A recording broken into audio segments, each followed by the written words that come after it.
Hello and welcome to another video with me, Raindale. Today is the third episode of our Unloved series where we feature units that are not seeing much play in War of the Vision or screen time in videos in general. Today's video is about Oldoa, or Oldoa. If you looked her up on Ultima prior to her release, this is the way that she was translated, which is rather hilarious in my opinion. Oldoa is a unit with an identity crisis. She only does damage, she only does slash attack damage, and she has a fairly short range. So there are reasons she doesn't see much used. She's not an incredibly versatile unit, but the one thing that she does well. So she actually hits very hard, especially if you have the right cards to support her. Okay, so what can she bring you? The first thing is her TMR. It's very widely used. It gives a little bit of AP restore, but 5% is not much. It's usually going to be 7 or 8 per turn, so not very impactful. The defense penetration that this provides, however, is great. Ignoring half the enemy defense for 3 turns can be very, very strong. You do have to be aware that not every job can equip this piece of equipment, though, so you can't use it in every team comp. Now, as for Oldoa herself, she has positive resistances in general, so against slashing, fist weapon, and missile, and then negative against piercing and magic. She also has a mastery ability that increases her resistance, but you have to keep in mind that she is going to be using self-sacrifice, further reducing her defenses by 8%. So her actual resistances in a fight are going to be lower than they are on screen. She has nice charm resist, useful in some funky PvP matchups, but not very often. As for passives, she has 2 offensive passives, which are Viking Lore and Self-Sacrifice, and if you want to use her for damage, you want to turn those on. They increase her attack immensely, and with this, she can have over 1,100 attack, so she can get a very impressive amount of damage. She has defensive passives, which are Evasion Up and Unyielding Protection. With Evasion Up, she has a decent amount of evasion. She's not top tier by any means. She's not reaching Ketone, Shadowlinks, and Venera levels of evasion, but it is somewhat similar to units like Glaciella with their passives up, so it's rather decent.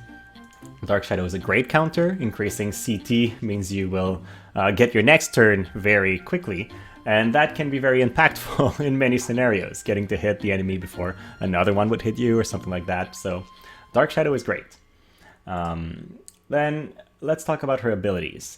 Like I said, she does damage, typically slash damage, so we don't have a lot to talk about, but Drain Force is a great ability, very specific. It bypasses defense and drains an amount of HP depending on the enemy's tankiness. It can drain a lot, especially if you're using Auden and the Exorcist card. That gives her a lot of Man Killer. It can go all the way to 80% of her maximum HP, which will usually be around the 3,000 mark. You still have to be wary of single target resistance and ice resistance, which means Egrias is not going to get drained a lot, but other units will be drained quite a bit. Hazard Break is her usual range damage ability, very powerful. About her sub-jobs, you probably don't want to run Soldier or Viking sub-jobs. They are, in my opinion, weaker than the Assassin one in almost every scenario, and the Assassin job brings a couple nice things. But first, let's talk about TP abilities. Oldoa has almost no high-cost TP abilities, no matter the sub job you're looking at. So her ways to generate AP are going to be her TMR, and then auto attacks, basically.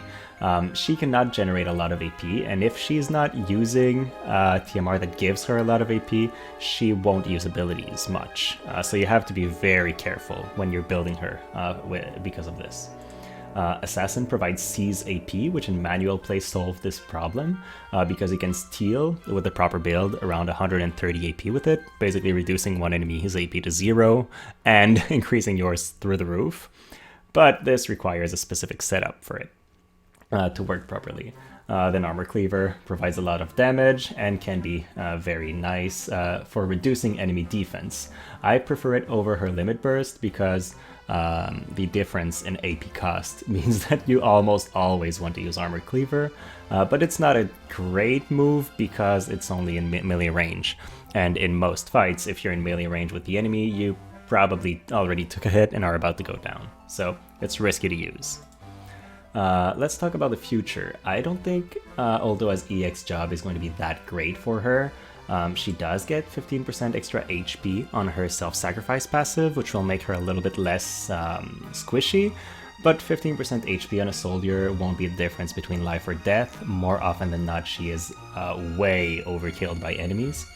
Then she gets an increased Osmose Force, not the move that I've actually never used it. I don't know who uses that, so yeah, not the best move to increase. And then she gets a new move that has low damage, but steals 20 AP from the target.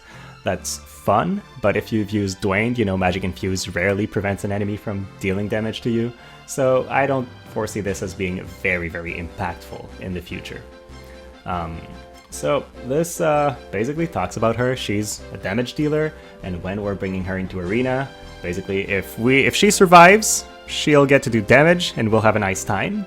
And if she gets hit, she is going to die, and we won't get to see her much. Let's bring her in and see how it goes. So here we go with our first battle. We're fighting Orlando, Ayaka, and Warrior of Light. This is a good test to see how much damage we can do to Warrior of Light, who's one of the most notoriously physical tank in the game. So let's see if our attack is enough to break through him before Orlando comes in with his sustain and Ayaka and kills us. So Oldoa is actually very, very fast. She usually goes first if you're running some kind of agility build on her, and this is what's happening right now. The enemy seems to have a slow-moving team where they begin by buffing in their corner, so that will give us enough time to build AP on Neisha, which is actually very good for our game strategy. As I mentioned, Oldoa does not have many TP skills, so now she just casts Hazard Form, and she doesn't have anything else to cast on subsequent turns, so we really need the enemies to come within range. Otherwise, she's not going to do anything else until she can attack. So she's actually just going to waste some turns. Okay, the enemy begins attacking and moves forward, which I believe, no, does not put him in range. So as you can see, although I just wasted a turn, she does not have anything to do aside from Hazard Form and her TMR ability. Okay, they've already used Angelic Grace, but then Congo almost takes Oldoa out. So you really have to be careful about her getting hit, because one hit will more often than not be enough to kill her.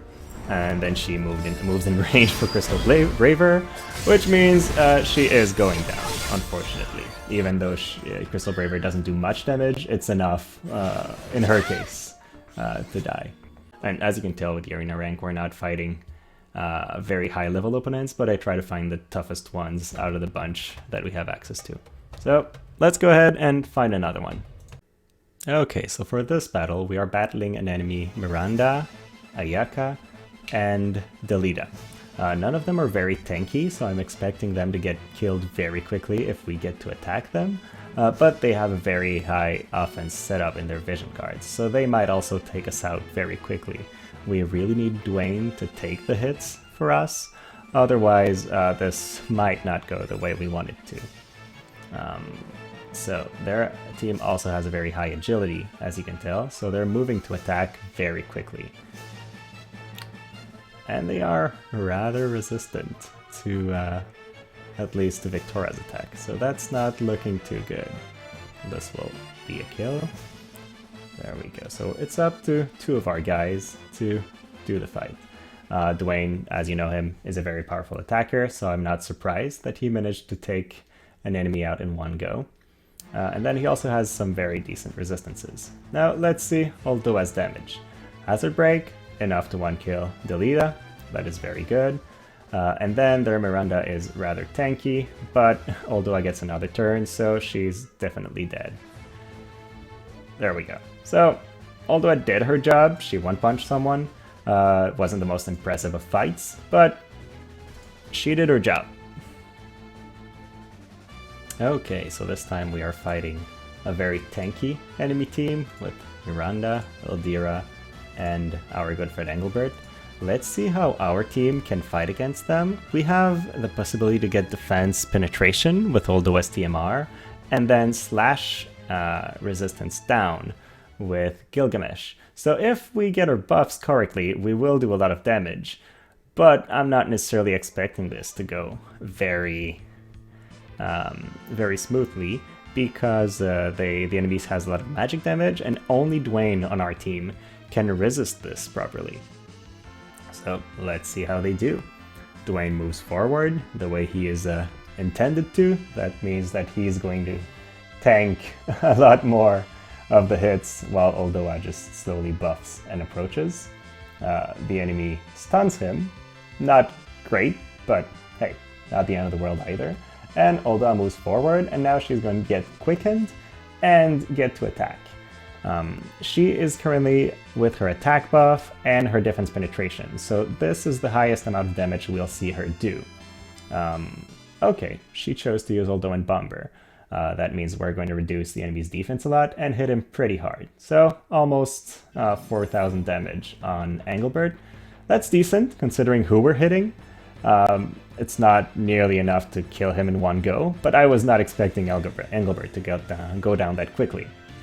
Then Dwayne gives us some pretty lucky disables, and Oldoa goes again. Poison Sting, 3,000 damage again, so she can hit Engelbert very hard once the setup is in our favor.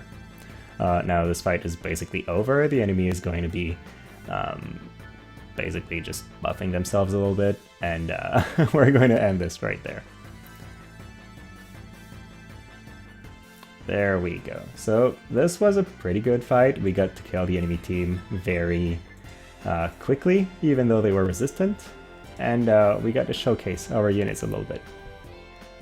Thank you for watching. I hope you had a nice time here. This was a very tough feature because the current map does not favor Oldoa at all. She does not have enough mobility to get in range and attack like we want her to.